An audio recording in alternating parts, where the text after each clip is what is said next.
And blessed to be a part of your day. Kevin Miller in the morning. Coming up, we'll hear from Hank and others calling in right now about the issues that matter to them with me, Kevin Miller, on KIDO Talk Radio, 580 AM, 107.5 FM. And before we get rolling, we've got a special guest on the line, our newsmaker line.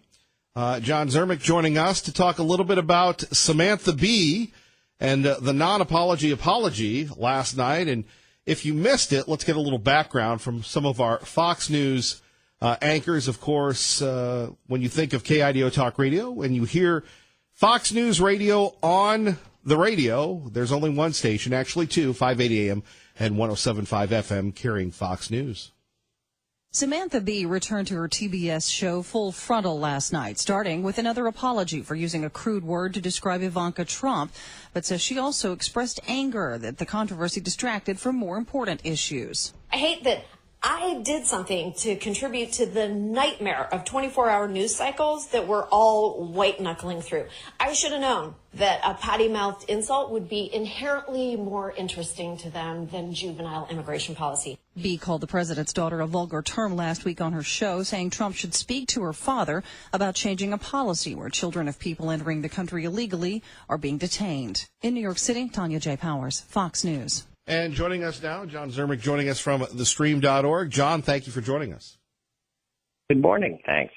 So before we get to bye-bye Miss America, what do you make of this issue involving Samantha Bee and the left's crude, vulgar attacks on anybody associated with conservatism, with traditional America, with people that they disagree with? And with the president, for whom they hold a special, almost demonic hatred. I'm a little shocked, actually. This is not Chevy Chase making fun of Gerald Ford. This is the kind of vicious hatefulness you come to expect of, like, a communist party in Spain before the Spanish Civil War. I mean, this level of divisiveness, I really haven't seen it in American life since before our Civil War. The division in American society, which the left is fomenting, they're pushing it. We aren't. This level of division, it really is not compatible with continued peace in society.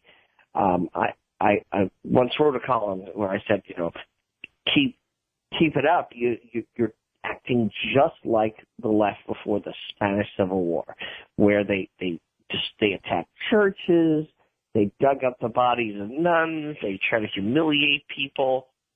It's like the left was so confident after the Obama years, and they were so cocky that they actually nominated Hillary Clinton. That is a real sign of hubris, okay? And when they lost, they couldn't believe it. They couldn't accept it.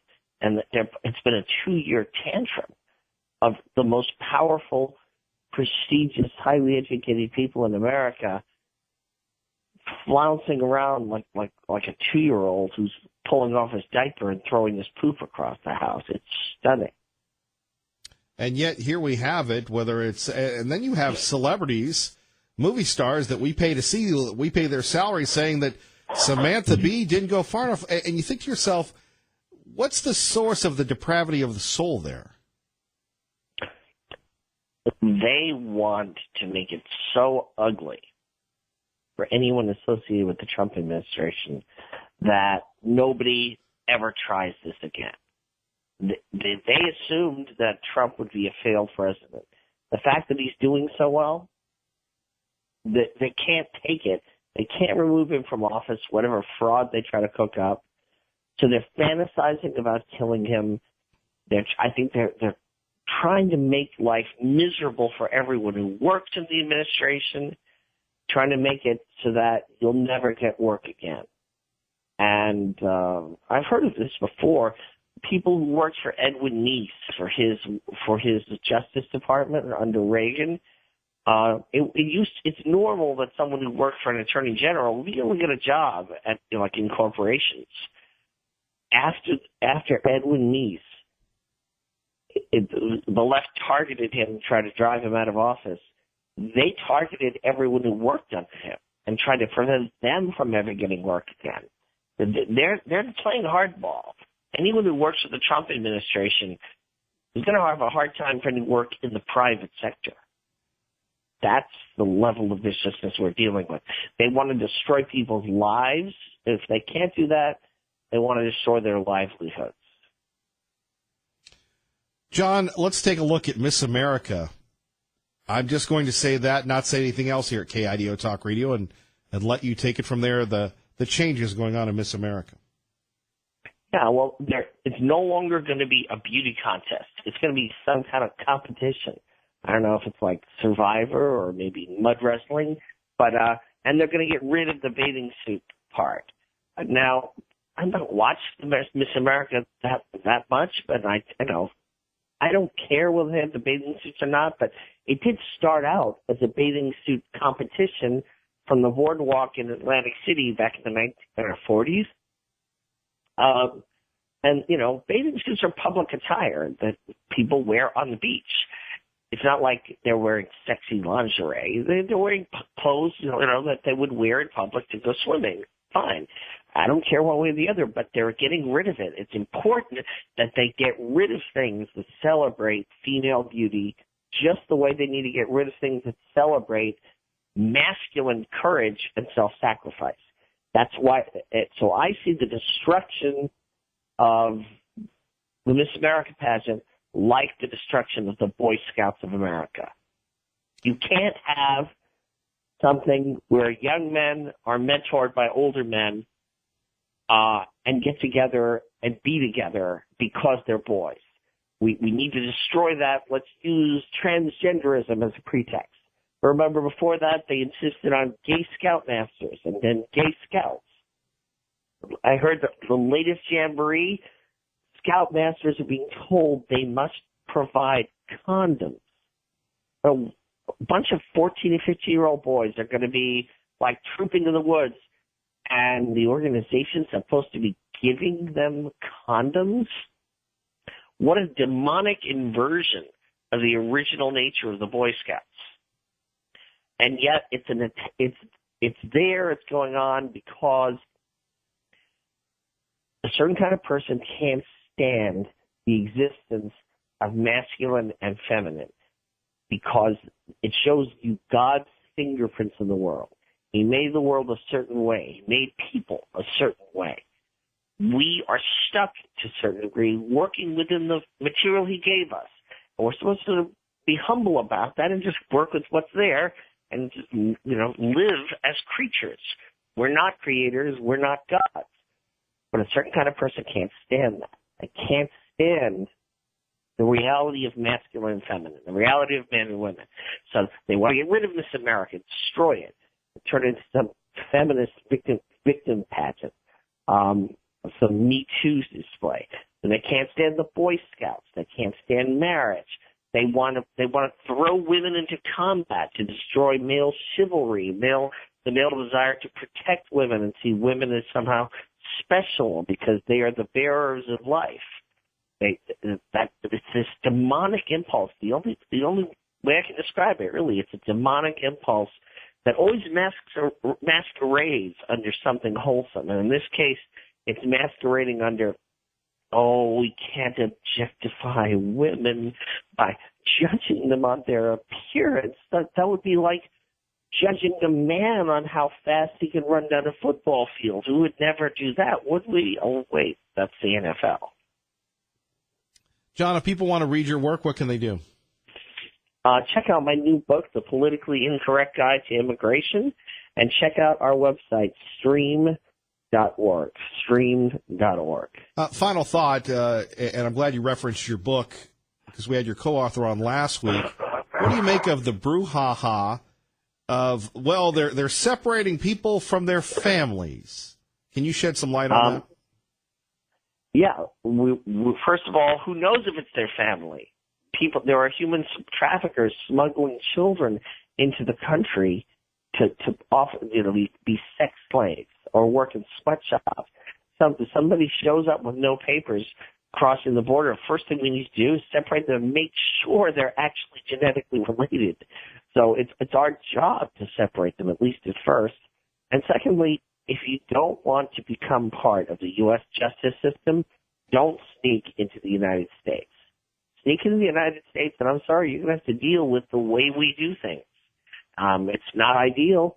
Why don't you try to enter the country legally so that we can work with it within our existing real, system of asylum? Remember, these are not real refugees. These are economic migrants. They were perfectly safe in Mexico. They left Honduras or wherever. They went to Mexico, but they're saying, there aren't enough jobs in Mexico. That's not our problem. It's not our job. We're not just a magnet to take everyone from anywhere in the world who can make it across the border and pronounce the word asylum, and then we're supposed to let them go with their family, and they disappear into the country. We never see them again. That's what Obama did. That's what George W. Bush did. I'm proud that Donald Trump is not letting us be played for a fool by these immigration activists who sent these people here, using George Soros' money to help transport them across Mexico, where by international law they should have stayed, and then dump them in America so that they could embarrass the Trump administration. These people, I'm sure they're fine people, but they're being used as political pawns. John, we appreciate you. Thank you, brother. Thank you. Kevin Miller in the morning. You're listening to 580 AM, 107.5 FM. Hank, thank you for your patience. Good morning, sir. Good morning. I think Jeff Sessions needs to be fired. I think that the fact he practically abdicated the Attorney General's office brought to Rod Rosenstein. And Rosenstein's basically protecting the cave for anybody else that's getting referenced by the Inspector General. I see the inaction as far as pursuing indictments on some of the bad players in the FBI. And I also see a pattern here where the latest Inspector General's report is being held up by the Justice Department. Rosenstein's going to protect his fellow conspirators, and I mean this is what the game is all about. And basically, Sessions is sitting there as a weak, hapless bystander in this. He may be doing good work on the immigration question, but he's practically abdicated, I think, in some ways, the most important function is instead keeping a single justice system instead of we're now going to a two-tier justice system. Here we have Manafort being prosecuted probably on baseless charges, and yet these people that committed several crimes, including Hillary, are going to go scot-free under this regime, and Jeff Sessions has a responsibility for this. He needs to go. Well, even if he goes, who are you going to replace him with? Well, I think that they need.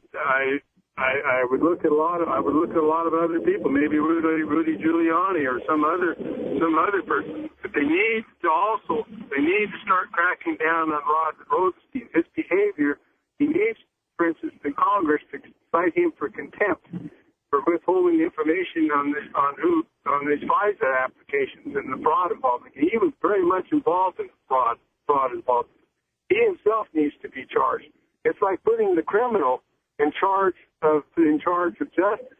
What do you expect when Rod Rosenstein is one of the people in the deep state and one of the fellow co-conspirators in this whole scheme? And Jeff Sessions is sorry. I'm sorry to say, he may have been impressed with him down in Alabama, but so far seeing him as Attorney General, he's pathetic. Well, Hank, your opinion, whether I agree with it personally or not, is always welcome, and we always love your insight. So we'll see if that plays out. I think that's going to be easier said than done, sir. Well, let's hope I'm wrong. For the sake of the country, I really do hope I'm wrong. Well, thank you for letting me have my piece. I appreciate you waiting, sir. You have a good day, Hank. Bye. Bye-bye. KIDO Talk Radio, 580 AM, 107.5 FM, R&R. Good morning, sir. Okay, Millie Militia. Hello, R&R. I've done some research and some truth and finding some political gains and losses regarding property evaluations and finding oasis and living conditions in Idaho. Right. And I wanted to make an offer to you in the November election. This is in Jam County now, so I want to make the offer that if you come over to interview the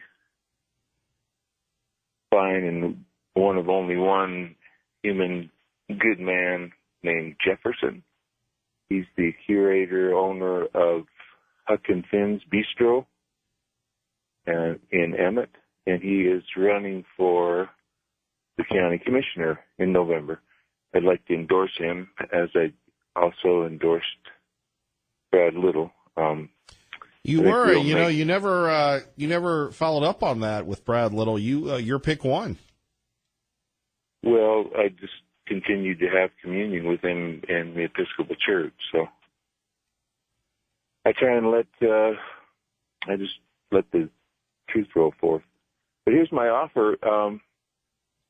So I'm going to endorse on the airways this morning, Jefferson of Huck and Finn's for the county commissioner in Emmett County around this November. And if you come over, and I highly respect this family practice. They've got family dining, and it's a true bistro, but also a great, just call it the only place to get entertainment like this from Jackson, Wyoming to any place I've found. If you want to sit down at a meal and interview Jeff, I'll pay the tab for your, the food's really good and the atmosphere can't be equaled. All you do, and the other thing is you also get his mom's experience and family. She's got a family name. It's the Sanders family. All right, so, R&R, we appreciate that, sir. Anything else? If you come over, please don't bring the Pinko commies nor any of the realtors. Okay. Love you, man. Peace out. Love you, R&R. We appreciate you. Liberty Linda with Kevin Miller at KIDO Talk Radio. Good morning. Yes, good morning, Kevin. You know, Kevin, boys and girls are different. And men and women are different. Sure. And I like it that way. You know, I think it's wonderful, the difference between men and women. Men are masculine and women are feminine. And I like it that way. And men make us go weak in the knees, and I like it that way. And men are our protectors. I like it that way as well.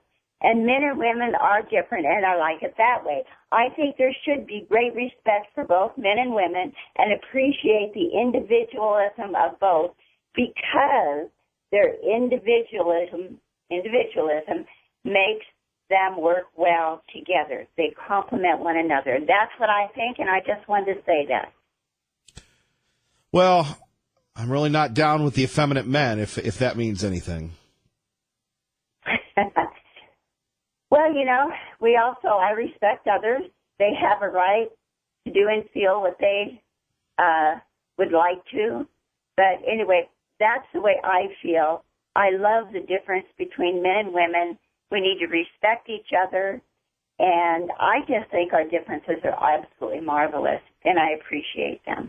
So I wanted to say that. Well, we appreciate you, Liberty Linda. Anything else? No, I don't think so. Just love your show. Love it there every morning for us so we can tune in, listen, and hear other people's ideas as well. Thank you, Kevin, for being there for us. Well, you keep working on the book, all right? Well, I am at the publisher, so we're just keeping my fingers crossed. Well, you know, we'll hear every day that it'll be published. We're pulling for you. Okay, and working on the second one. All right. Take care, Liberty Linda. Okay, bye-bye. Bye-bye. Phone numbers 580-5436, 580-KIDO. Perfect time to reload, to relaunch. Rudy Giuliani had this to say. Does he have the power to do it? Yes. Is he going to do it? No. Not going to do it. Do you think he need to do it? No, he doesn't need to. He's innocent. He hasn't done anything wrong. The President of the United States, they are a group of 13 highly partisan Democrats that make up the Mueller team, excluding him, are trying very, very hard to frame him, to get him in trouble when he hasn't done anything wrong. Does he have the power? There you have it. Rudy Giuliani saying Mueller is trying to frame the president. 580-5436, 580-KIDO. Finally, somebody's calling these folks out. More next. Kevin Miller, KIDO Talk Radio. And don't forget, start your workday the right way. Kevin Miller in the morning, then Glenn Beck, 9 to 12, followed by Dave Ramsey, Sean Hannity, and our newest addition to the broadcast team, Lars Larson of the Northwest. Always appreciate Big Lars as we just continue to work to keep you occupied throughout the day, whether you're driving for a living, maybe you're driving a cab, Uber, Lyft, what have you, hanging out with fun, having fun with the kids. Always family friendly, always on the right side. We're doing our very best to be there with you each and every day. Phone numbers 580-5436, 580-KIDO. Speaking of the commute, let's find out what's happening on your way into work. Traffic and weather. And Kevin Miller in the morning here. Coming up next after Fox News, or no, not after the news. It's a newsless day here at KIDO Talk Radio. Coming up, we're going to talk a little bit about homes, planning and zoning in the Treasure Valley. Maybe we'll go back to a little water and this issue concerning fireworks. It is time for the silly season. Are you going to buy the fireworks or are you going to be responsible? I'll explain next. Kevin Miller, KIDO Talk Radio. Let's go to Liberal Steve. Good morning, sir. Hey, top of the morning to you, young man. And to you, sir. I thought, I love it when you call me sir. Anyway, what's going on? I thought they were going to get tough on the drug war and tough on drugs. And then the president goes and gives clemency or whatever to commutes her sentence at Ellis Johnson, coke snorting drug dealer. Life sentence, and he, boom, let her go. Well, she was a 63-year-old grandmother, got caught with a bunch of coke, and people are hailing this because she's a nonviolent offender, a drug offender, and now they're proclaiming it as a victory. Attributed to the power of the charisma of Kim Kardashian. Oh, didn't they look like the monsters there in that photo with Kim standing next to the president? Yeah, well, it's not how I would describe it. Didn't have to. Well, I don't know. I just think say one thing and do another is not the way to be, Mr. Miller. You're going to say one thing, then you stay with one thing, and you get tough on drugs, and you get rid of drugs. Well, fortunately, in Idaho, we're tough on drugs. We're going to always be tough on drugs, so there'll be no legalized dope smoking for you, sir. Well, I don't care about the dope smoking. If I was going to smoke a dope, I'd smoke some of your callers. Well, it takes one to know one. Well, that's true. You're absolutely right there. But, yeah. And why hasn't Sessions gone into California and Colorado and Nevada and Montana and Oregon and Washington and all these other states that legalize cannabis and then some that legalized hemp? What kind of country are we coming to?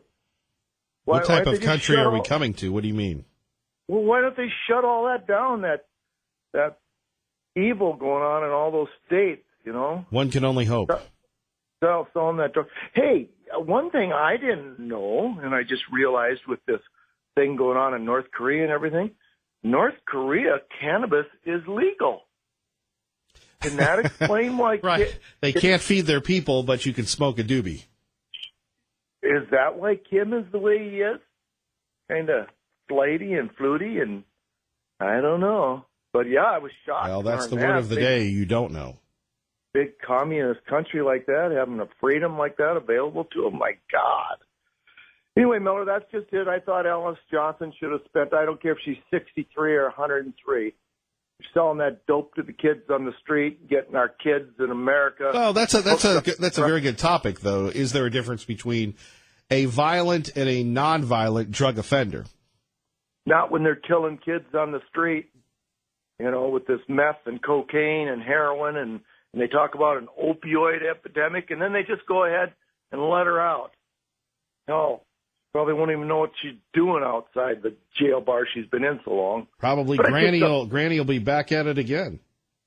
Probably. And That's a Kim good. will That's a probably good. But thank you, Liberal Steve. That's a good point. At 580-5436, the idea of the difference between violent and nonviolent drug offenders. You have many people in Idaho and across the country saying that it's time that we look at the nonviolent drug offenders in a different way to get rid of mandatory sentences. I think it was Congressman Labrador that looked at redoing that. And I don't know if that law ever went through, that you would get rid of the mandatory minimums. But the reason why they put the mandatory minimums in was to avoid the slap on the wrist that these judges were giving these folks.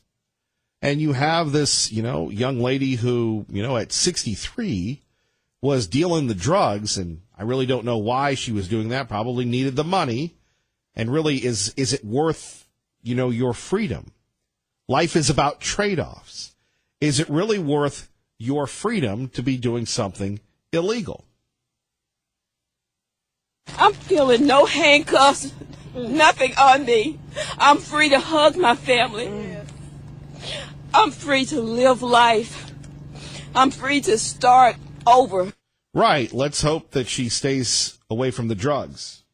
She has truly been relentless in her fight for me. And to know a woman who has never met me, who has embraced my story and taken me into her heart, this is not a publicity thing for her.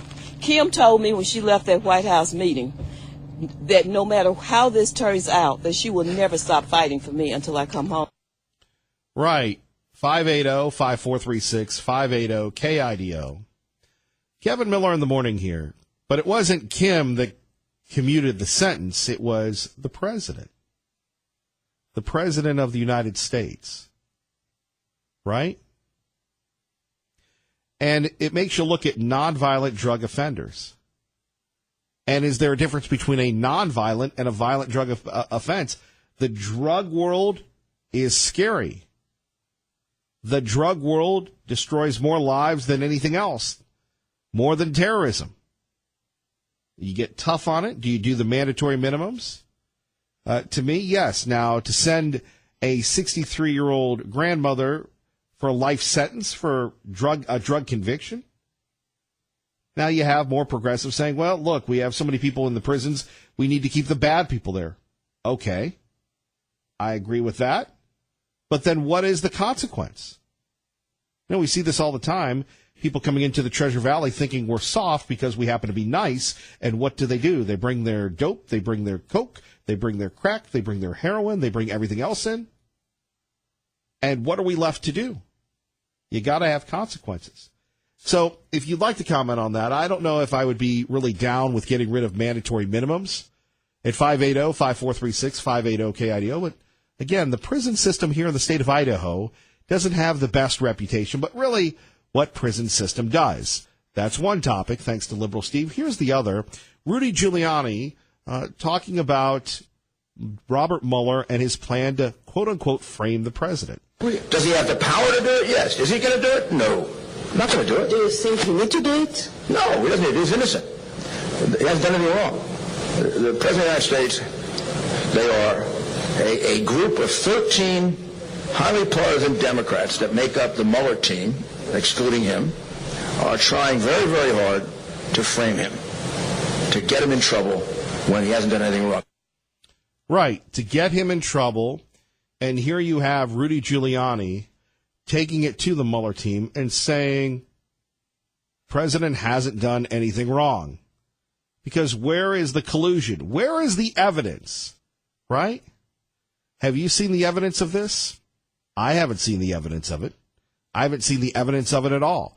And yet the press continues to churn. The press continues to do this and that. Right? Think about that. Think about that as we continue to fund Robert Mueller. What is it? It's been over a year and everything else? It's been over a year? And what have they gotten? Then you have this report about James Comey, and it's not good. James Comey did not listen to people. But if you're James Comey and your boss has been compromised, that would be Loretta Lynch. If you have this report coming up about Anthony the Keener Wiener, what do?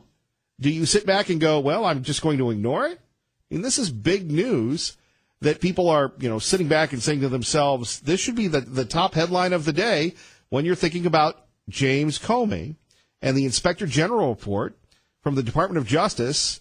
They've reportedly found that James Comey undermined authority during his tenure as the director of the FBI, and they sharply criticized Comey's handling of the Hillary Clinton email investigation. Boy, tell that to Bill Clinton and Hillary. Now, here's what happened this morning on Fox and Friends. White House Deputy Press Secretary Hogan Gidley called James Comey a disgrace. The rank and file members of the FBI are incredible. We all know that. They put in their time every day protecting this nation. But there are some serious concerns at the upper echelons of the FBI. I can't get into too much of the IG report, obviously. You have to be referred to DOJ for the information there. But I think at this point in this country, the Americans are well aware of who James Comey is and what a deplorable human being he's turned out to be. Right. We'll see how much press run that gets. And you think about people in law enforcement, and there are some people that are not fans of people in law enforcement. I love law enforcement. I think law enforcement does a great job, and we have to remember that they're human. In fact, there was on Facebook the other day, somebody was thanking an officer sarcastically for giving them a ticket for running a stop sign and saying, because I ran a stop sign, it was over by Micron, I've got to pay $90. Thank you, officer such and such, for making my weekend. Well, you don't want a ticket. You don't run the stop sign, right? And if we didn't have anybody keeping the rules and the laws in place, well, we wouldn't obey them. Take a look at the connector when it's not congested.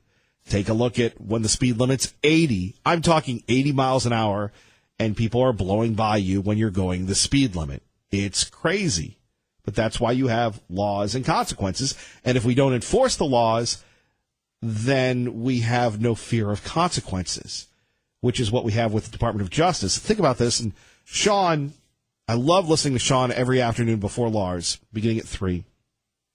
And Sean was breaking this down. Here you have the highest law enforcement official in the country, the director of the FBI, acting like a petulant, spoiled little kid when he didn't get his way. And who knows if he was trying to try to blackmail the president. I don't know. But you can't tell me, and this isn't, take a survey. This is have an opinion, and come strong. But you can't tell me at 580-5436, 580-KIDO, that the talking heads in the Department of Justice that are defending the informant. There's nothing worse than a traitor. There's nothing worse than someone who pretends to be your friend and then stabs you in the back. And that's what these informants do. They get in, whether they're confidential informant, whatever, they're a CI, and they go in. So what was the basis for investigating the president? How dare you impugn the integrity of the federal government, Kevin Miller? Well, this is the same federal government, and we've been chronicling this for years at 580 AM, 107.5 FM on KIDO Talk Radio for years, the abuses of power. Whether you donated money to Prop 8 in California, Prop 8 in California, the defense of traditional marriage, you were targeted by the government. You were targeted for your religious beliefs. Let's say you wanted to found a Tea Party movement.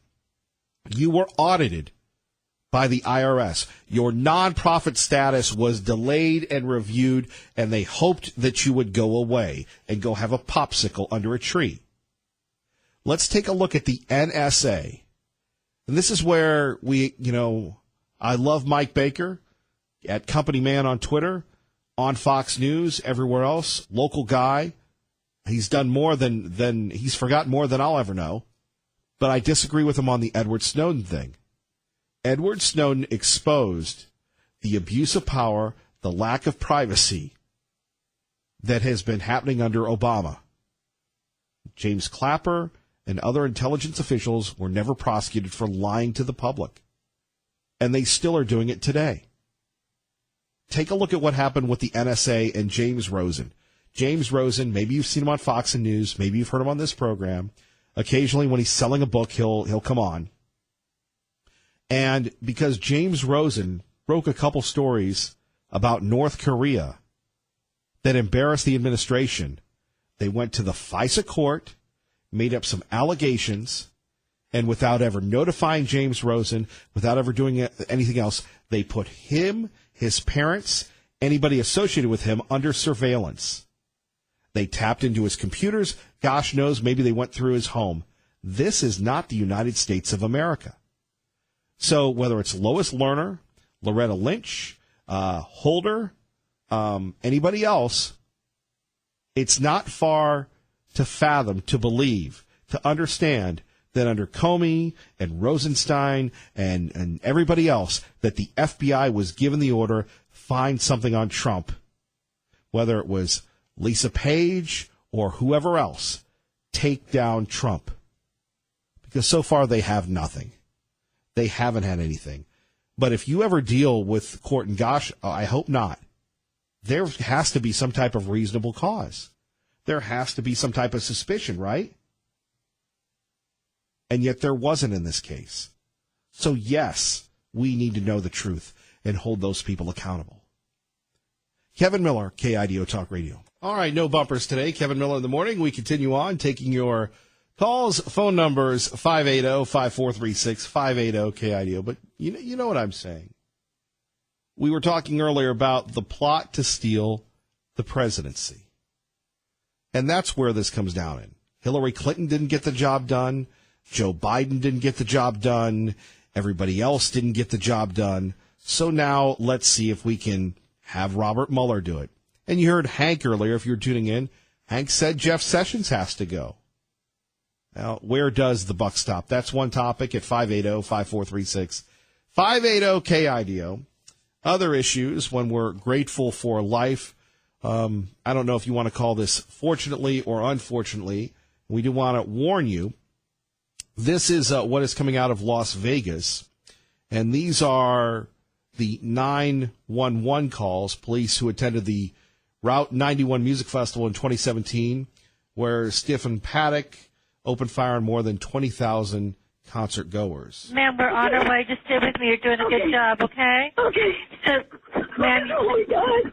Ma'am. My daughter. I'm so scared. Okay, ma'am, you didn't see the shooter, though, right? No, I don't want to look. Right. And it shows you there is evil in the world, and good men and good women and good people must rise up, must overcome their fears to stop the evil. Hi, do you need police, fire, medical assistance? We have 3 gunshot wounds. Okay, I'm going to get you to medical. Do not hang up.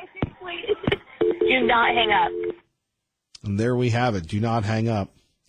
And more often than not, these people, these first responders, these dispatchers, they deal with the uncertainty. They deal with the emotion. As we've said before, they see us at our worst. And their training, their dedication to keeping us safe is something that is extraordinary. You know, the other day we were talking about the Band of Brothers and that camaraderie where, you know, you're in these almost untenable situations and you're there and you're doing a good thing. Now, can we stop the crazies? Well, no, but we can be prepared. And that's really what it comes down to. It comes down to making sure that the probability that people are victims is greatly diminished. More on that in a minute. 56 after the hour. Traffic and weather together. KIDO Talk Radio. And Kevin Miller in the morning here. Never know what's going to happen. And this is something that is just out of left field. Just when we thought that Colin Kaepernick was done, right? The NFL, you're going to stand for the national anthem. Good. So from Yahoo News, after months of circling President Trump during NFL depositions and discovery, Colin Kaepernick's attorneys are expected to force Trump directly into the ongoing legal battle between the quarterback and the league. Now, I don't know if they're floating this, and this is why these subpoenas and everything else, it gets murky. How in the world can you be the leader of the free world if they want you to testify in a civil suit with Colin Kaepernick and the NFL. Colin, if you were good, you'd have a job. You can't tell me if this were Tom Brady or if this were Jimmy Garoppolo or Dak Prescott, that these guys wouldn't have a job. So here you go. Kaepernick's legal team is expected to seek federal subpoenas in the coming weeks to compel the president, the vice president, and other officials familiar with the president's Love America agenda on protesting NFL players. Sources have told Yahoo Sports the aim will be to dive into the administration's political involvement with the NFL during Kaepernick's free agency and league handling of player protests. Look, Donald Trump is fairly open. You just have to subscribe to Twitter and get his notifications. There is no agenda. There is no policy. And Colin Kaepernick, a guy who has been blessed, a guy who at Nevada did wonderful things, much to the chagrin of Bronco Nation, at one time was within one pass of winning a Super Bowl? And he's been reduced to this? Colin, get a life. I mean, why is it every time we disagree we have to take people to court? You know, should the president be called into this? Heck no! Speaking of which, Fox News next, and you're home for Fox News on the radio in the Treasure Valley, 580 AM, 107.5 FM, KIDO Talk Radio.